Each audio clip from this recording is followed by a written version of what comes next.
Regions whether the flowing function have inverse। तो हमें बताना है रीजन के साथ क्या ये वाला फंक्शन आपके पास इनवर्स रखता है या नहीं रखता है।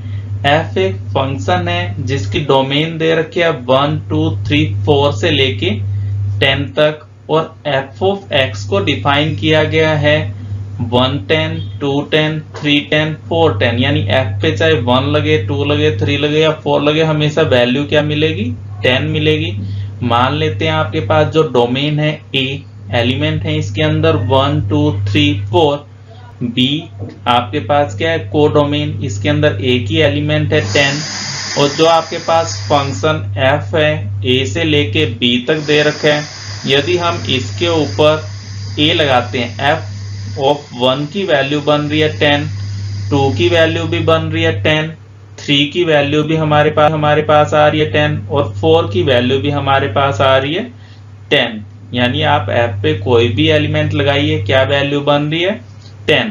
हमें पता है कि किसी भी फंक्शन का इनवर्स एग्जिस्ट करेगा यदि वह फंक्शन 1 1 और ऑन टू होना चाहिए। अगर फंक्शन बाइजेक्टिव है तो ही उसका इनवर्स एग्जिस्ट करेगा। तो सबसे पहले देखते हैं क्या ये फंक्शन मेरे पास 1 1 बन रहा है। 1 1 के अंदर होता है कि ईच पेयर यानी distinct element of A have the distinct images in B। क्या मेरे पास इसके अगर मैं अलग अलग दो एलिमेंट ले रहा हूं तो मुझे अलग अलग दो इमेजेस मिल रही हैं? नहीं मिल रही ना, क्योंकि यहाँ पे मेरे पास f ऑफ 1 कितना आ रहा है 10 f ऑफ 2 भी कितना आ रहा है 10 1 और 2 कहां से बिलोंग कर रहे हैं डोमेन से बिलोंग कर रहे हैं एंड 1 नॉट इक्वल टू 2 दोनों डिस्टिंक्ट एलिमेंट हैं। बट f ऑफ 1 और f ऑफ 2 इक्वल टू क्या दे रखा है 10 के।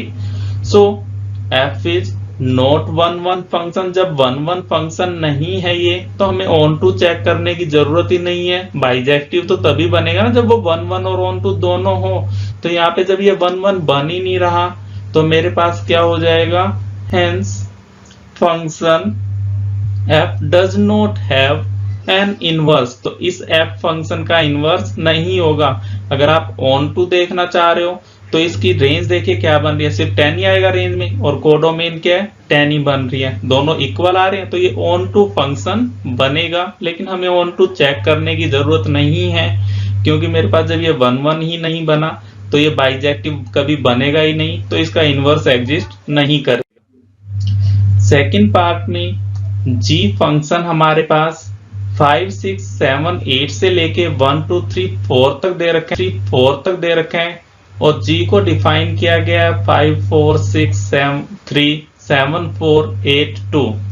मान लेते हैं कि जो डोमेन है ये है आपके पास a, इसके एलिमेंट है 5 to 8। जो कोडोमेन है इसके एलिमेंट है 1 to 4। फंक्शन मेरे पास g है a से लेके b तक।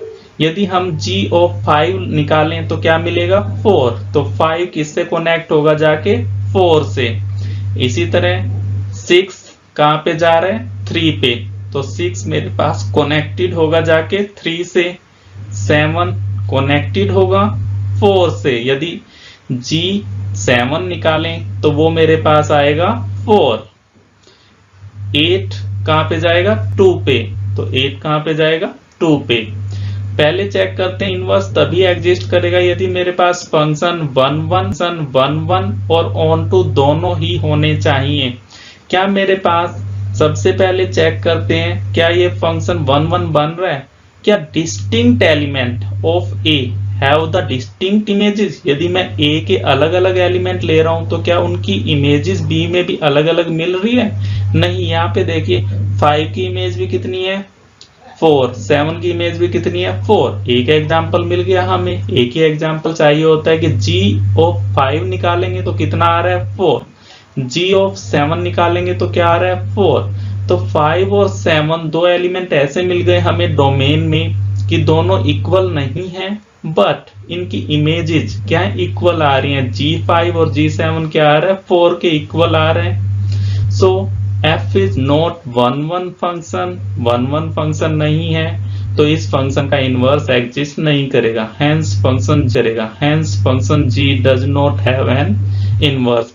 अगर आप ऑन टू देखना चाह रहे हो तो ये फंक्शन ऑन टू भी नहीं बनेगा, क्योंकि इसकी रेंज देखिए क्या बनी। रेंज में तो एलिमेंट आए आपके पास ये 2, 3 एंड 4, और कोडोमेन क्या है 1 to 4, दोनों इक्वल नहीं है, तो ये ऑन टू फंक्शन भी नहीं बनेगा।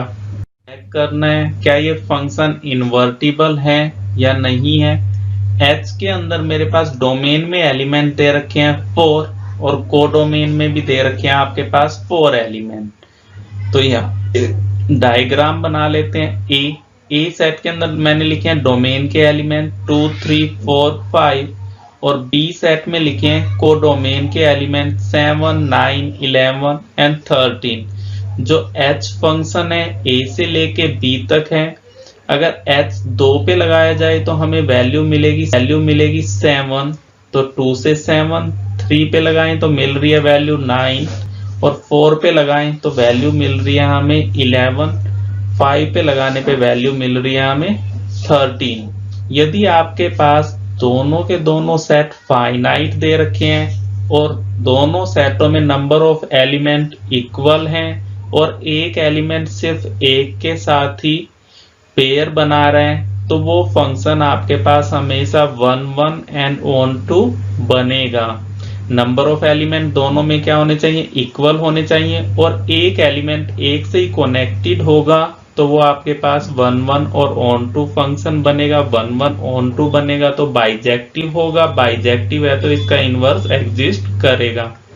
अब इसे लैंग्वेज में लिख देते हैं डिस्टिंक्ट एलिमेंट। इसके डिस्टिंक्ट एलिमेंट ऑफ ए यानी डोमेन के distinct element has distinct images in B, यानी कोडोमेन में डिस्टिंक्ट इमेजेस रख रहे हैं, तो ये मेरे पास क्या हो जाएगा 1, 1 फंक्शन हो जाएगा। सो H इज 1, 1, 1, 1 को हम इंजेक्टिव भी कहते हैं। ऑन टू के लिए देखिए, यदि मेरे पास इसकी रेंज और डोमेन, रेंज के अंदर क्या एलिमेंट आ रहे हैं, ये 4 ही एलिमेंट आ रहे हैं, तो रेंज क्या होगी H की, रेंज ऑफ H होगी 7, 9, 11 एंड 13, और जो इसकी कोडोमेन है वो भी यही बन रही है। तो अगर रेंज और कोडोमेन दोनों इक्वल आ जाती हैं तो वो फंक्शन ऑन टू हो जाता है। सो H इज ऑन टू को सर्जेक्टिव भी कहते हैं। Hence H is bijective, because ये 1, 1 भी बन रहा है, ऑन टू भी बन रहा है, तो ये फंक्शन बाइजेक्टिव होगा। जब ये 1, 1 ऑन टू बन रहा है तो इसका मतलब इसका इनवर्स एग्जिस्ट कर रहा है। Hence H n has an inverse, तो इसका इनवर्स एग्जिस्ट करेगा। Thank you.